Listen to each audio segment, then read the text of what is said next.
Hi, I'm Sarah Johnston. I am one of the co-founders here at Premier Property Group. I'm also one of 4 women executives on our team. And I'm just so proud of the leadership that we have here.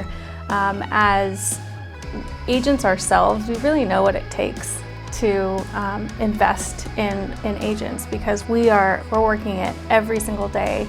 And we know the education that it takes to really make our agents the best in the business.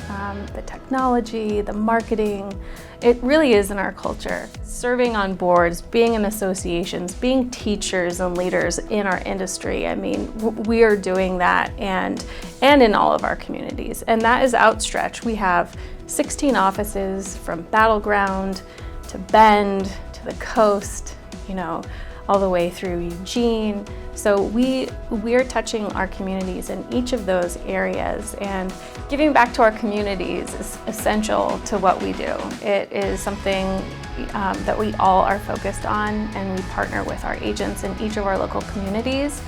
And a big part of that is with PPG's Circle of Giving. So we have a charitable arm of our company that gives back to our family here. Our PPG family allows us to give to each of our local communities. So our board votes on what charities we give to that are hyper-local in specific areas of our communities, and it's just something that we are able to give financially to, and we're able to give our time, our donations, and so it's something that's really important to us and who we are. Women's Council of Realtors is so important to me, and I just thank them for everything that they do to encourage and sharpen all of us, and I just wish all of them well in this coming year.